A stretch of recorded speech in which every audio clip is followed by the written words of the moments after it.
Welcome back, dear students. Today we will discuss chapter number 2, microorganism, friend and foe. In the previous video, we had discussed the chapter number 1, that is the crop production and management.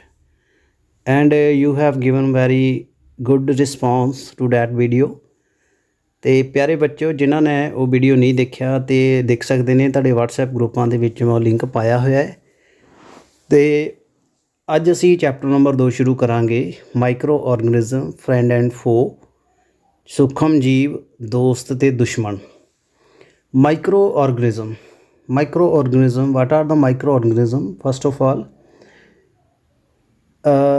which we normally cannot see, ਜਿਨ੍ਹਾਂ ਨੂੰ ਅਸੀਂ ਨਹੀਂ ਦੇਖ ਸਕਦੇ, normal ਅੱਖ ਦੇ ਨਾਲ ਬਿਨਾਂ ਕਿਸੇ ਇੰਸਟਰੂਮੈਂਟ ਦੇ ਨਹੀਂ ਦੇਖ ਸਕਦੇ। ਮਾਈਕਰੋ ਆਰਗੈਨਿਜ਼ਮ ਜਾਂ ਮਾਈਕਰੋਬ ਕਹਿੰਦੇ ਇਹਨਾਂ ਨੂੰ। And you would have studied during the rainy season, moist bread gets spoiled and its surface get covered with greyish white patches. ਬਰਸਾਤਾਂ ਦੇ ਵਿੱਚ ਜੋ ਬ੍ਰੈਡ ਹੈ ਉਹ ਥੋੜ੍ਹਾ ਭੂਰੇ ਅਤੇ ਨੀਲੇ ਜਿਹੇ ਰੰਗ, ਹਰੇ ਰੰਗ ਦਾ ਹੋ ਜਾਂਦਾ, ਉਹਨੂੰ ਕਾਈ ਲੱਗ ਜਾਂਦੀ ਹੈ, ਉੱਲੀ ਲੱਗ ਜਾਂਦੀ ਹੈ, ਉਹ ਵੀ ਇੱਕ ਮਾਈਕਰੋ ਆਰਗੈਨਿਜ਼ਮ ਹੈ। ਜੋ ਤੁਸੀਂ ਇਹਨੂੰ ਗਲਾਸ ਦੇ ਨਾਲ, ਮੈਗਨੀਫਾਈਂਗ ਗਲਾਸ ਔਰ ਕੰਪਾਊਂਡ ਮਾਈਕਰੋਸਕੋਪ ਦੇ ਨੀਚੇ ਜਦੋਂ ਦੇਖੋਗੇ ਤਾਂ ਤੁਹਾਨੂੰ ਜਿਹੜਾ ਇਹਦਾ ਪੂਰਾ ਸਟਰਕਚਰ ਨਜ਼ਰ ਆ ਜਾਂਦਾ ਹੈ। So microorganism to study there are the activity, collect some moist soil from the field in a beaker and add water. After the soil particles have settled on, observe a drop of water from the beaker under microscope. This is the activity 2.1. And in the second activity, take a few drops of water from pond and spread a glass on a glass slide and observe through microscope. So microscope you know very well, ਇਹਨੂੰ ਅਸੀਂ ਸੂਖਮਦਰਸ਼ੀ ਕਹਿੰਦੇ ਆ ਅਤੇ ਖੁਰਦਬੀਨ ਵੀ ਇਹਦਾ ਇੱਕ ਨਾਮ ਹੈ। ਇਹਦੇ ਵਿੱਚ ਅਸੀਂ ਇੱਕ ਸਲਾਈਡ ਲੈਣੀ ਹੈ, ਗਲਾਸ ਸਲਾਈਡ ਹੁੰਦੀ ਹੈ ਇਸ ਤਰ੍ਹਾਂ ਦੀ, ਉਹਦੇ ਉੱਤੇ ਇੱਕ ਬੂੰਦ ਪਾਣੀ ਦੀ ਪਾਣੀ ਹੈ। ਪਹਿਲੀ ਐਕਟੀਵਿਟੀ 'ਚ ਅਸੀਂ ਮਿੱਟੀ ਲਈ, ਮਿੱਟੀ ਨੂੰ ਘੋਲਿਆ, ਉਹ ਮਿੱਟੀ ਥੱਲੇ ਬਹਿ ਜਾਏਗੀ, ਬੀਕਰ ਦੇ ਵਿੱਚ ਜਿਹੜਾ ਪਾਣੀ ਉਹਦੀ ਡਰੋਪ ਲਵਾਂਗੇ।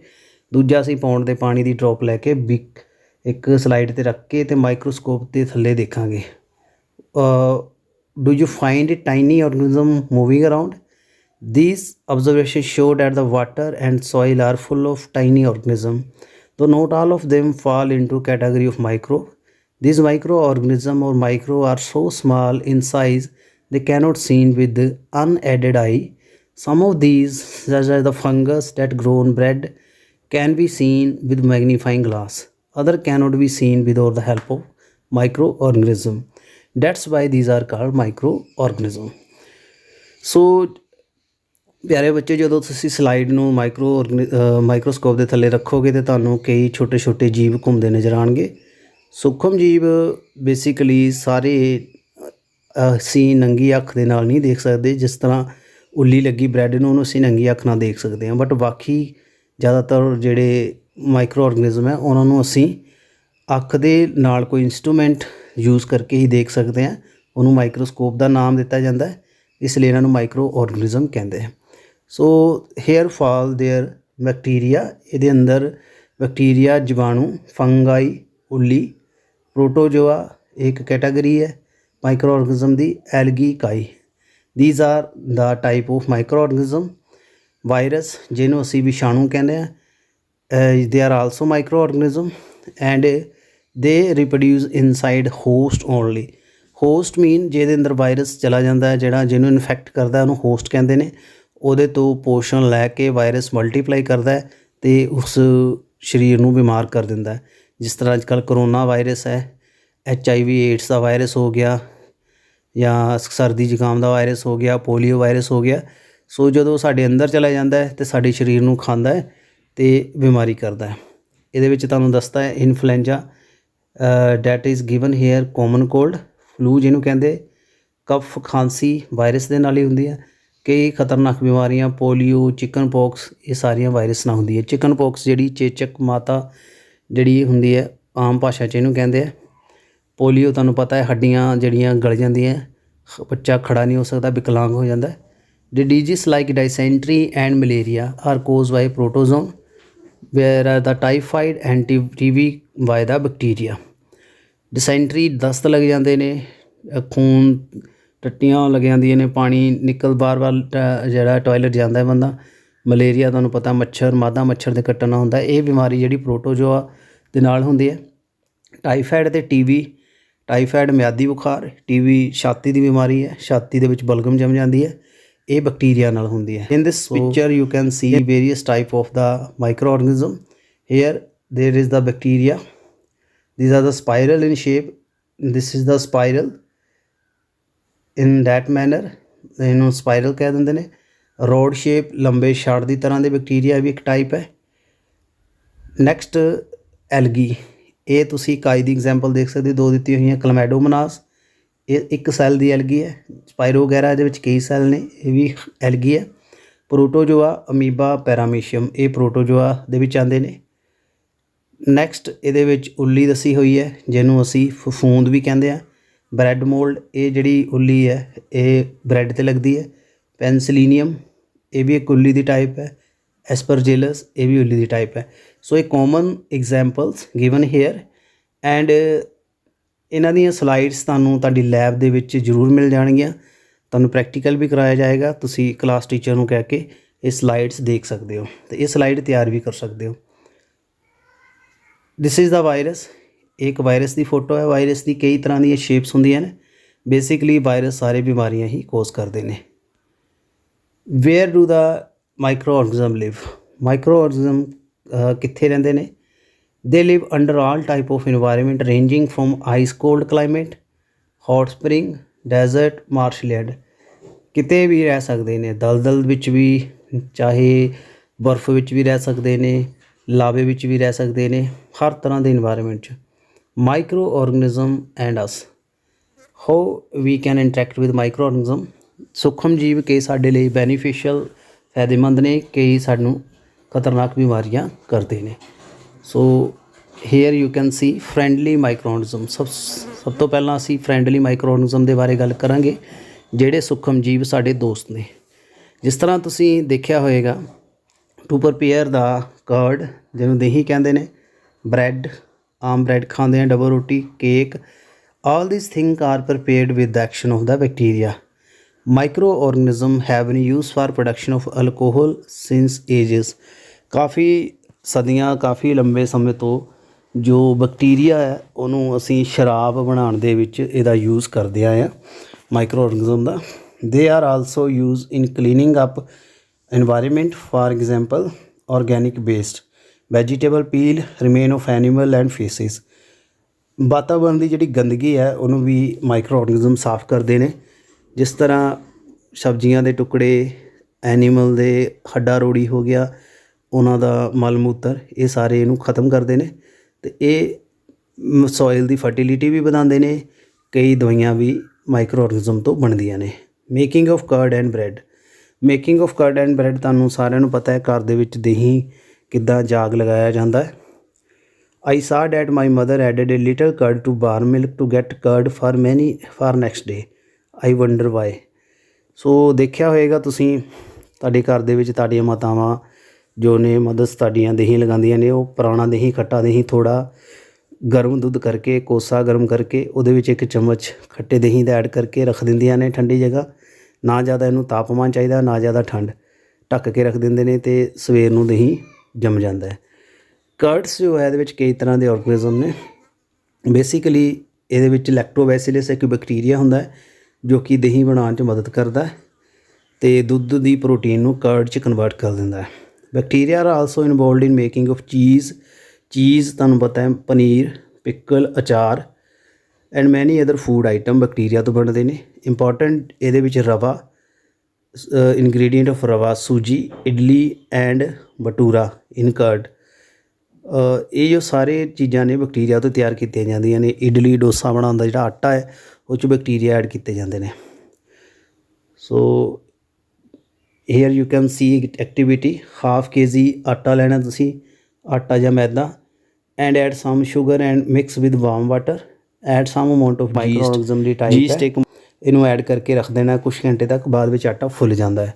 सो फुलावट जो माइक्रो ऑर्गेनिज्म की वजह नाल आती है। Yeast reproduce rapidly and produce carbon dioxide During respiration, bubble of gas fill the duct and increase the volume. So carbon dioxide produce ਕਰਦੀ ਹੈ ਜੀਸਟ।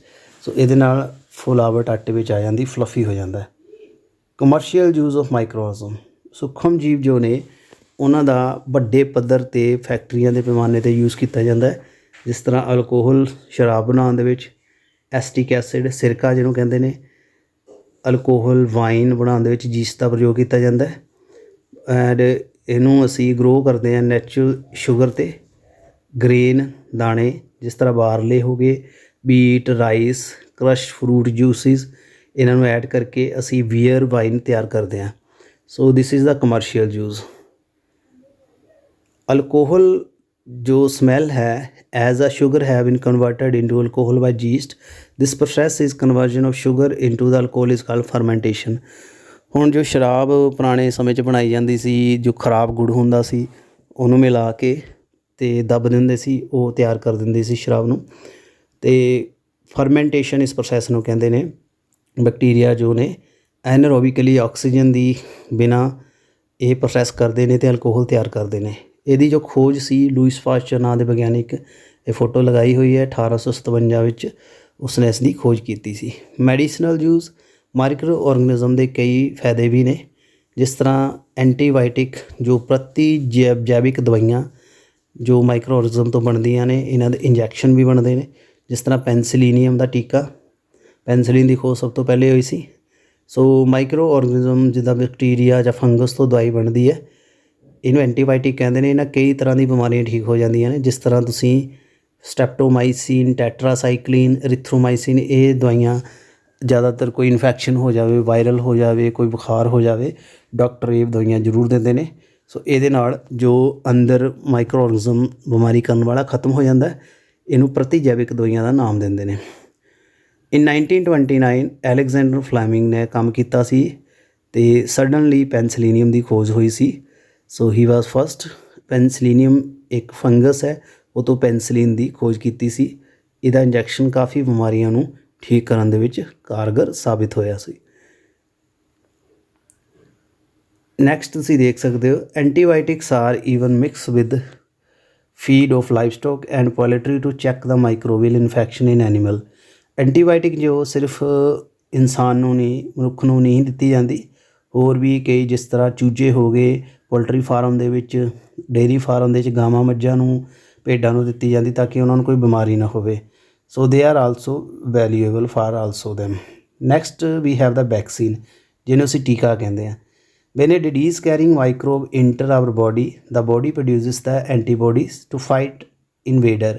The body also remember how to fight the microbe if it enter again.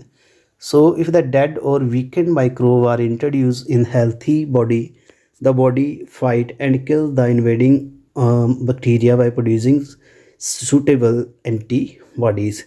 So antibodies next type. So ਜਦੋਂ ਸਾਨੂੰ ਕੋਈ ਬਿਮਾਰੀ ਲੱਗਦੀ ਹੈ, ਕੋਈ bacteria ਸਾਡੇ ਅੰਦਰ ਚਲਾ ਜਾਂਦਾ ਜਾਂ ਵਾਇਰਸ ਚਲਾ ਜਾਂਦਾ, ਸਾਡੀ ਬੋਡੀ ਫਾਈਟ ਕਰਦੀ ਹੈ। ਸਾਡੀ ਬੋਡੀ ਵਿੱਚ ਦੋ ਤਰ੍ਹਾਂ ਦੇ ਸੈੱਲ ਹੁੰਦੇ ਨੇ, ਲਾਲ ਸੈੱਲ, ਸਫੇਦ ਸੈੱਲ। ਸਫੇਦ ਸੈੱਲ ਨੂੰ ਅਸੀਂ WBC ਵਾਈਟ ਬਲੱਡ ਸੈੱਲ ਵੀ ਕਹਿੰਦੇ ਹਾਂ। ਇਹ ਐਂਟੀਬੋਡੀ ਬਣਾ ਦਿੰਦੇ ਨੇ। ਤਾਂ ਐਂਟੀਬੋਡੀ ਜਿਹੜੀ ਆ ਉਹ ਮਾਈਕਰੋ ਔਰਗਨਿਜ਼ਮ ਨੂੰ ਖ਼ਤਮ ਕਰਨ 'ਚ ਹੈਲਪ ਕਰਦੀ ਹੈ। ਐਂਡ ਵੈਕਸੀਨਸ ਜੋ ਹੈ ਇਹ ਵੀ ਤਿਆਰ ਕੀਤਾ ਜਾਂਦਾ ਮਾਈਕਰੋ ਔਰਗਨਿਜ਼ਮ ਤੋਂ ਹੀ।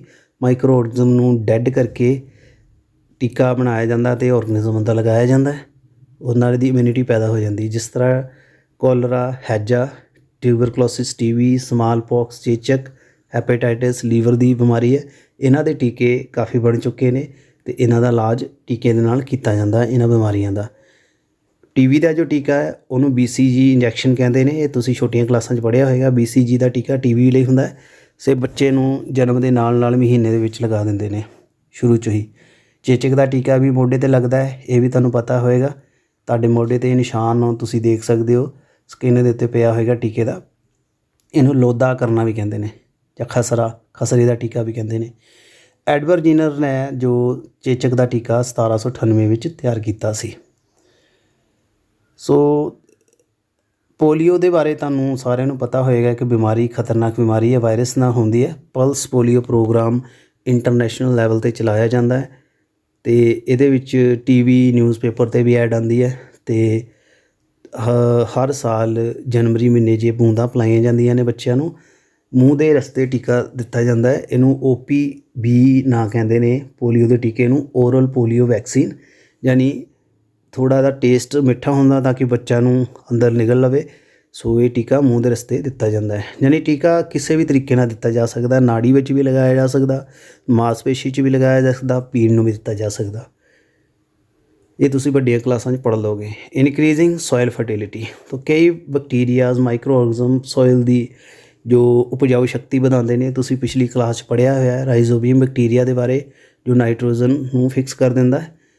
ਕਈ ਐਲਗੀ ਵੀ ਨਾਈਟ੍ਰੋਜਨ ਫਿਕਸ ਕਰ ਦਿੰਦੀ ਹੈ, ਜਿਸ ਤਰ੍ਹਾਂ ਤੁਸੀਂ ਇਹ ਦੇਖ ਸਕਦੇ ਹੋ ਬਲੂ ਗ੍ਰੀਨ ਐਲਗੀ। ਇਹ ਬਲੂ ਗ੍ਰੀਨ ਐਲਗੀ ਟਾਈਪ ਹੈ। ਇਹ ਜੋ ਹੈ ਇੱਕ ਹਰੀ ਖਾਦ ਦੀ ਤਰ੍ਹਾਂ ਯੂਜ਼ ਕੀਤੀ ਜਾਂਦੀ ਖੇਤਾਂ ਦੇ ਵਿੱਚ, ਅਤੇ ਇਹ ਨਾਈਟ੍ਰੋਜਨ ਦੀ ਕਮੀ ਨੂੰ ਪੂਰਾ ਕਰਦਾ ਹੈ। Next, cleaning environment. Boojho and Paheli had observed at the school garden or making manure along with their friend. They collected waste plant, vegetable, fruits from the nearby houses and garden, put them in pit meant for waste disposal. After some time decompose and got converted into manure. ਸੋ ਪਹਿਲੀ ਬੂਜ਼ੋ ਨੇ ਦੇਖਿਆ ਕਿ ਮਾਲੀ ਜੋ ਕਿਸ ਤਰ੍ਹਾਂ ਰੂੜੀ ਖਾਦ ਤਿਆਰ ਕਰਦਾ ਹੈ। ਜੋ ਵੀ ਕਚਰਾ, ਸਬਜ਼ੀਆਂ ਦਾ, ਫਲਾਂ ਫਰੂਟਾਂ ਦੇ ਟੁਕੜੇ ਹੋ ਗਏ, ਸੁੱਕੀ ਘਾਹ ਹੋ ਗਈ, ਇਹਨੂੰ ਮਿਲਾ ਕੇ ਮਿੱਟੀ ਦੇ ਵਿੱਚ ਟੋਆ ਕੱਢ ਕੇ ਦੱਬ ਦਿੰਦੇ ਨੇ। ਕੁਛ ਟਾਈਮ ਦੇ ਬਾਅਦ ਖਾਦ ਬਣ ਜਾਂਦੀ ਹੈ। ਸੋ ਇਹ ਮਾਈਕਰੋ ਔਰਗਨਿਜ਼ਮ ਹੀ ਇਹ ਖਾਦ ਬਣਾਉਂਦੇ ਨੇ। Do you find any difference in the content of the two pots. Pots ਦੀ ਗੱਲ ਕੀਤੀ ਹੈ, ਇਹਦੇ ਵਿੱਚ ਐਕਟੀਵਿਟੀ ਦਿੱਤੀ ਹੋਈ ਹੈ। 2 ਪੋਰਟ ਲੈਣੇ, ਇਹਨੂੰ ਫਿਲ ਕਰਨਾ ਹੈ half with soil, mark A and B, put some plant waste in A like polythene bag, empty glass bottle and plastic toy in B, put the pot aside, observe 3 or 4 week। ਯਾਨੀ ਇੱਕ pot ਦੇ ਵਿੱਚ ਅਸੀਂ waste ਪਾਇਆ, ਦੂਸਰੇ ਦੇ ਵਿੱਚ plastic ਪਾਤੀ। ਸੋ ਪਲਾਸਟਿਕ ਜਿਹੜੀ ਆ ਉਹ ਨਹੀਂ ਗਲਦੀ, ਉਹ ਨੋਨ ਬਾਇਓਡੀਗ੍ਰੇਡੇਬਲ ਹੈ, ਅਪਘਟਿਤ ਨਹੀਂ ਹੁੰਦੀ। ਜਿਹੜੇ 'ਚ ਅਸੀਂ ਸਬਜ਼ੀਆਂ ਦੇ ਟੁਕੜੇ ਪਾਏ ਜਾਂ ਪਲਾਂਟ ਦੇ ਪੱਤੇ ਵਗੈਰਾ ਪਾਤੇ, ਉਹ ਗਲ ਜਾਣਗੇ, ਮਿੱਟੀ ਬਣ ਜਾਣਗੇ। ਸੋ ਮਾਈਕਰੋ ਔਰਗਨਿਜ਼ਮ ਹੀ ਇਹਨੂੰ ਕਨਵਰਟ ਕਰਦੇ ਨੇ। ਜਿਹੜਾ ਪੋਲੀਥੀਨ ਬੈਗ ਹੈ, empty glass bottle and broken toy did not undergo such changes.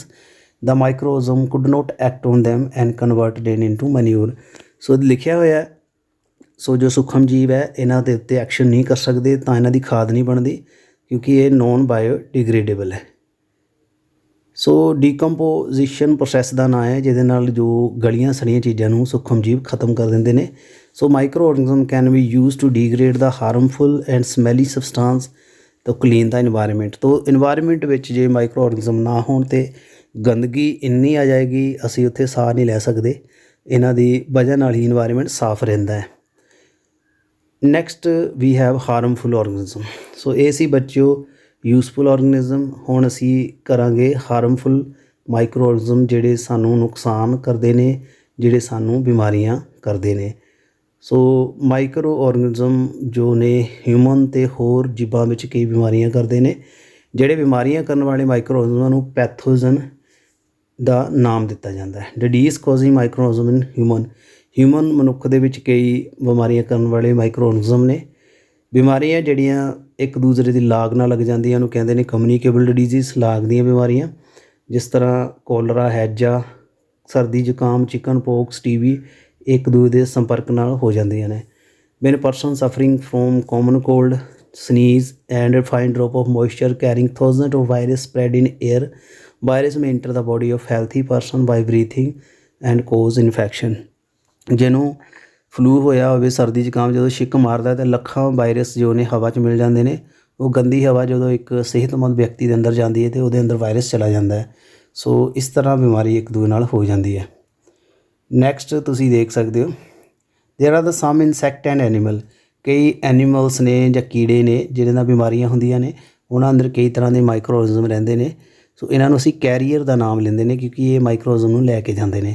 ਜਿਸ ਤਰ੍ਹਾਂ ਹਾਊਸ ਫਲਾਈ, ਘਰ 'ਚ ਜਿਹੜੀ ਮੱਖੀ ਹੈ, sit on the garbage and animal excreta, pathogen stick on their body, when these fly sit on uncovered food and may transfer the pathogen, whoever eat the contaminated food is likely to get sick, so it is advisable to always keep food covered। ਸੋ ਘਰ 'ਚ ਮਿਲਣ ਜਿਹੜੀ ਮੱਖੀ ਹੈ, ਘਰੇਲੂ ਮੱਖੀ ਹੈ, ਉਹ ਗੰਦਗੀ 'ਤੇ ਬੈਠਦੀ ਹੈ, ਅਸਕਰੀਟਾ ਅਤੇ ਮਲ ਮੂਤਰ 'ਤੇ ਬੈਠਦੀ ਹੈ, ਗੰਦੀਆਂ ਜਗ੍ਹਾ 'ਤੇ ਬੈਠਦੀ ਹੈ ਅਤੇ ਉਹਦੇ ਨਾਲ ਕਈ ਮਾਈਕਰੋਜ਼ਮ ਬਿਮਾਰੀ ਵਾਲੇ ਕੀਟਾਣੂ ਉਹਦੇ ਨਾਲ ਚਿਪਕ ਜਾਂਦੇ ਨੇ। ਜਦੋਂ ਭੋਜਨ 'ਤੇ ਬੈਠਦੀ ਹੈ ਅਤੇ ਉਹ ਗੰਦਾ ਭੋਜਨ ਅਸੀਂ ਖਾਂਦੇ ਹਾਂ, ਭੋਜਨ ਦੂਸ਼ਿਤ ਹੋ ਜਾਂਦਾ ਹੈ, ਕਈ ਤਰ੍ਹਾਂ ਦੀ ਬਿਮਾਰੀਆਂ ਲੱਗਦੀਆਂ ਨੇ। ਇਸ ਲਈ ਭੋਜਨ ਨੂੰ ਢੱਕ ਕੇ ਰੱਖਣਾ ਚਾਹੀਦਾ ਹੈ।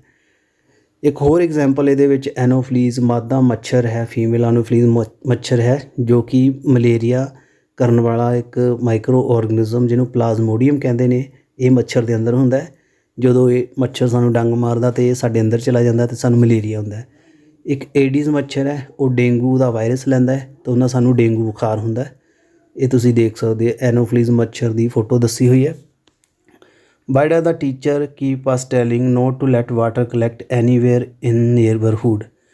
ਟੀਚਰ ਨੇ ਸਾਨੂੰ ਕਿਹਾ ਕਲਾਸ 'ਚ ਦੱਸਦੇ ਨੇ ਵੀ ਪਾਣੀ ਜੋ ਹੈ ਖੜਾ ਨਹੀਂ ਹੋਣ ਦੇਣਾ ਚਾਹੀਦਾ, ਕਿਉਂਕਿ ਜਿਸ ਤਰ੍ਹਾਂ ਬਰਸਾਤਾਂ ਦਾ ਮੌਸਮ ਆ ਗਿਆ, ਗਰਮੀਆਂ ਦਾ, ਕੂਲਰ, ਟਾਇਰ, ਫਲਾਵਰ ਪੋਟ, ਇਹ 'ਚ ਪਾਣੀ ਖੜਾ ਰਹਿੰਦਾ ਹੈ। ਤੋ ਇਹਦੇ 'ਚ ਜੋ ਮੱਛਰ ਨੇ ਆਪਣੇ ਆਂਡੇ ਦੇ ਦਿੰਦੇ ਨੇ, ਤੋ ਆਂਡੇ ਜੋ ਬਿਮਾਰੀ ਕੋਜ਼ ਕਰਦੇ ਨੇ, ਉੱਥੋਂ ਨਵੇਂ ਮੱਛਰ ਪੈਦਾ ਹੁੰਦੇ ਨੇ। ਸੋ ਇਸ ਲਈ ਪਾਣੀ ਕਿਤੇ ਵੀ ਸਟੈਗਨੇਟ ਖੜਾ ਪਾਣੀ ਨਹੀਂ ਰਹਿਣ ਦੇਣਾ ਚਾਹੀਦਾ।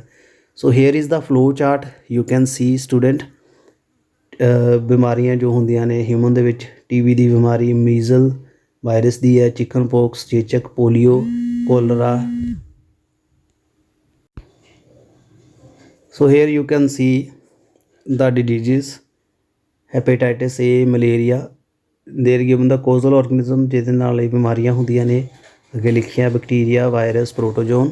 ਕਿਸ ਤਰੀਕੇ ਨਾਲ ਬਿਮਾਰੀ ਫੈਲਦੀ ਹੈ? ਹਵਾ ਦੇ ਨਾਲ, ਕੰਟੈਕਟ ਦੇ ਨਾਲ, ਭੋਜਨ ਦੇ ਨਾਲ, ਪਾਣੀ ਦੇ ਨਾਲ, ਮੱਛਰ ਦੇ ਨਾਲ। ਅਤੇ ਇਹ ਬਿਮਾਰੀ ਅਸੀਂ ਕਿਸ ਤਰ੍ਹਾਂ ਰੋਕਥਾਮ ਕਰ ਸਕਦੇ ਹਾਂ, ਇਹ ਫਲੋ ਚਾਰਟ ਤੋਂ ਤੁਸੀਂ ਪੜ੍ਹ ਸਕਦੇ ਹੋ। ਜਿਸ ਤਰ੍ਹਾਂ ਇੱਕ ਮੈਂ ਐਗਜ਼ਾਮਪਲ ਦੇਵਾਂ ਮਲੇਰੀਆ ਦੀ। ਸੋ ਮਲੇਰੀਆ ਖ਼ਤਮ ਕਰਨ ਦੇ ਲਈ ਸਾਨੂੰ ਮੋਸਕੀਟੋ, ਓਡੋਮੋਸ ਕਰੀਮ ਹੋ ਗਈ, ਰਿਪੈਲੈਂਟ ਹੋ ਗਿਆ, ਉਹ ਲਗਾਉਣਾ ਚਾਹੀਦਾ। ਇਨਸੈਕਟੀਸਾਈਡ ਸਪਰੇਅ ਕਰ ਦੇਣੀ ਚਾਹੀਦੀ ਆਲੇ ਦੁਆਲੇ, ਪਾਣੀ ਖੜਾ ਨਹੀਂ ਹੋਣ ਦੇਣਾ ਚਾਹੀਦਾ। ਹੈਪੇਟਾਈਟਿਸ ਤੋਂ ਬਚਣ ਲਈ ਉਬਲਿਆ ਪਾਣੀ ਪੀਣਾ ਚਾਹੀਦਾ, ਟੀਕਾ ਲਗਾਉਣਾ ਚਾਹੀਦਾ। ਸੋ ਇਹ ਕੁਛ ਤਰੀਕੇ ਨੇ ਜਿਹਨਾਂ ਬਚ ਸਕਦੇ ਹਾਂ। ਬਾਕੀ ਬਿਮਾਰੀਆਂ ਦੇ ਬਾਰੇ ਵੀ ਪੜ੍ਹ ਸਕਦੇ ਹੋ ਤੁਸੀਂ। ਡਿਡੀਜ਼ ਕੋਜ਼ਿੰਗ ਮਾਈਕਰੋਜ਼ਮ ਇਨ ਐਨੀਮਲ, ਹੋਰ ਕਈ ਜੀਵ ਨੇ ਉਹਨਾਂ ਵਿੱਚ ਵੀ ਬਿਮਾਰੀ ਹੋ ਜਾਂਦੀ ਹੈ ਮਾਈਕਰੋ ਔਰਗਨਿਜ਼ਮ ਦੇ ਨਾਲ। ਜਿਸ ਤਰ੍ਹਾਂ ਇਹਦੇ ਵਿੱਚ ਰੋਬਰਟ ਕੋਚ ਨੇ ਬੈਸੀਲਸ ਐਂਥ੍ਰੈਸਿਸ ਇੱਕ ਬੈਕਟੀਰੀਆ ਦੀ ਖੋਜ ਕੀਤੀ ਸੀ, ਜੋ ਕਿ ਮੂੰਹ ਖੋਰ ਦੀ ਬਿਮਾਰੀ ਕਰ ਦਿੰਦਾ। ਇਹਨੂੰ ਐਂਥ੍ਰੈਕਸ ਕਹਿੰਦੇ ਨੇ। ਇਹ ਪਸ਼ੂਆਂ ਦੇ ਵਿੱਚ ਹੋ ਜਾਂਦੀ ਹੈ, ਮੂੰਹ ਅਤੇ ਪੈਰਾਂ 'ਚੋਂ ਖੁਰਾਂ ਦੇ ਵਿੱਚੋਂ ਖੂਨ ਨਿਕਲਣਾ ਸ਼ੁਰੂ ਹੋ ਜਾਂਦਾ ਹੈ। ਡੇਂਜਰਸ ਹੈ, ਹਿਊਮਨ ਨੂੰ ਵੀ ਹੋ ਜਾਂਦੀ ਹੈ, ਕੈਟਲਸ ਨੂੰ ਵੀ ਹੋ ਜਾਂਦੇ ਹੈ। ਨੈਕਸਟ, ਡਿਡੀਜ਼ ਕੋਜ਼ਿੰਗ ਦਾ ਮਾਈਕਰੋ ਪਲਾਂਟ, ਪੌਦਿਆਂ 'ਚ ਵੀ ਬਿਮਾਰੀ ਹੋ ਜਾਂਦੀ ਹੈ। ਜਿਸ ਤਰ੍ਹਾਂ ਰਾਈਸ, ਬੀਟ, ਪਟੈਟੋ, ਸ਼ੂਗਰ ਕੇਨ, ਔਰੇਂਜ, ਐਪਲ, ਇਹ ਸਾਰਿਆਂ 'ਚ ਬਿਮਾਰੀਆਂ ਹੋ ਜਾਂਦੀਆਂ ਨੇ। ਇਹਨਾਂ ਦੀ ਜੋ ਉਪਜਾਊ ਸ਼ਕਤੀ, ਜ਼ਮੀਨ 'ਚ ਫਰਕ ਪੈਂਦਾ ਹੈ।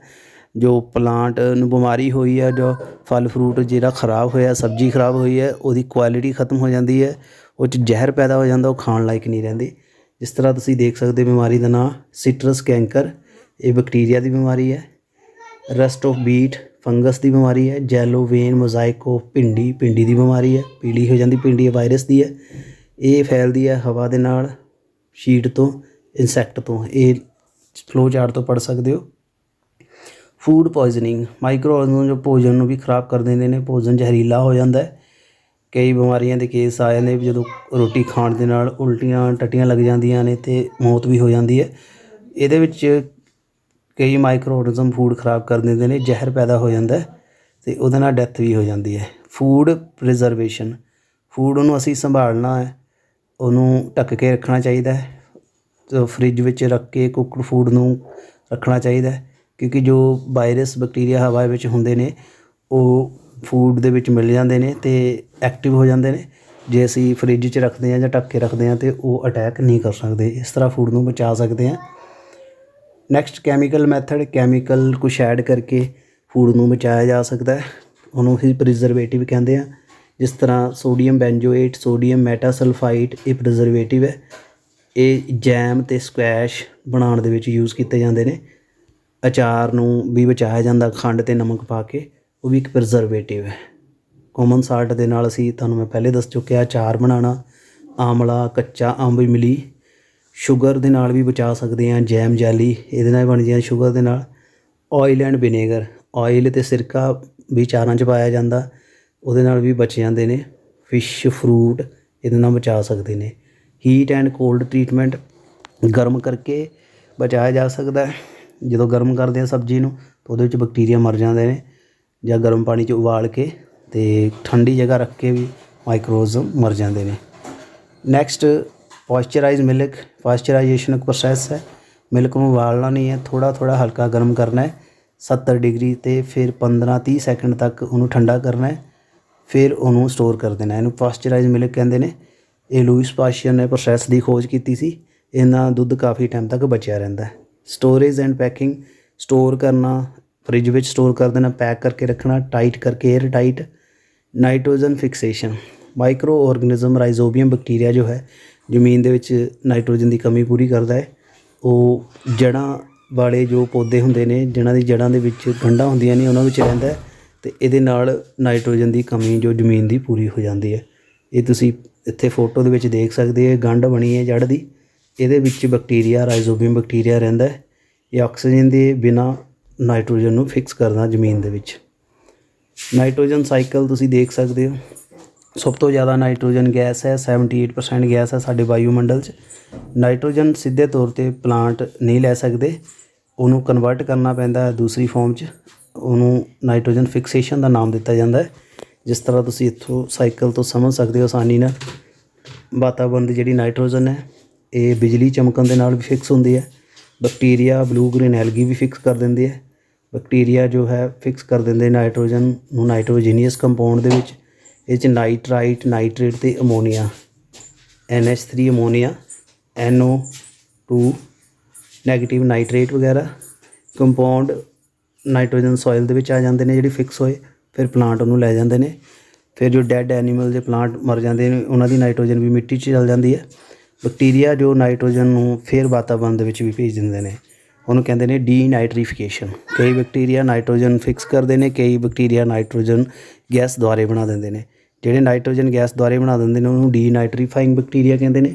ਜਿਹੜੇ ਨਾਈਟ੍ਰੋਜਨ ਗੈਸ ਤੋਂ ਅਮੋਨੀਆ ਨਾਈਟ੍ਰੇਟ ਬਣਾਉਂਦੇ ਨੇ ਉਹਨੂੰ ਨਾਈਟ੍ਰੀਫਾਈਂਗ ਬੈਕਟੀਰੀਆ ਕਹਿੰਦੇ ਨੇ। ਸੋ ਪਿਆਰੇ ਵਿਦਿਆਰਥੀਓ, ਮੈਨੂੰ ਉਮੀਦ ਹੈ ਤੁਹਾਨੂੰ ਇਹ ਚੈਪਟਰ ਪੂਰੀ ਤਰ੍ਹਾਂ ਸਮਝ ਆ ਗਿਆ ਹੋਵੇਗਾ। ਇਹ ਇਸ ਚੈਪਟਰ ਦੀ ਸਮਰੀ ਹੈ, ਤੁਸੀਂ ਪੜ੍ਹ ਕੇ ਦੇਖ ਲੈਣਾ। ਅਤੇ ਜੇ ਕੋਈ ਦਿੱਕਤ ਤੁਹਾਨੂੰ ਆਉਂਦੀ ਹੈ ਤੁਸੀਂ ਮੈਨੂੰ ਪੁੱਛ ਸਕਦੇ ਹੋ। ਇਹਦੇ ਵਿੱਚ ਐਕਸਰਸਾਈਜ਼ ਦਿੱਤੀ ਹੈ, ਮੈਂ ਤੁਹਾਨੂੰ ਪਹਿਲੇ ਦੱਸ ਦਿੱਤਾ ਸੀ। ਇਹ ਤੁਸੀਂ ਆਪਣੀ ਪੱਕੀ ਕਾਪੀ 'ਤੇ ਨੋਟਬੁੱਕ 'ਤੇ ਨੋਟ ਕਰ ਲੈਣੇ, ਕੁਐਸਚਨਸ ਤਿਆਰ ਕਰ ਲੈਣੇ ਨੇ। ਅਤੇ ਜੇ ਡੇਲੀ ਅਸਾਈਨਮੈਂਟ ਆਉਂਦੀ ਹੈ ਉਹ ਵੀ ਤੁਸੀਂ ਰਿਵੀਜ਼ਨ ਕਰਨੀ ਹੈ। Thank you, thanks for watching this video. ਜਲਦੀ ਹੀ ਇੱਕ ਨਵੇਂ ਚੈਪਟਰ ਦੇ ਨਾਲ ਤੁਹਾਡੇ ਨਾਲ ਰੂਬਰੂ ਹੋਵਾਂਗੇ। ਅਤੇ ਵੀਡੀਓ ਸਾਰਿਆਂ ਨੇ ਦੇਖਣਾ, ਪੂਰਾ ਦੇਖਣਾ, ਅਤੇ ਨਾਲ ਆਪਣੇ ਸਾਥੀਆਂ ਨੂੰ ਵੀ ਸ਼ੇਅਰ ਕਰ ਦੇਣਾ। ਧੰਨਵਾਦ, ਥੈਂਕ ਯੂ ਵੈਰੀ ਮੱਚ।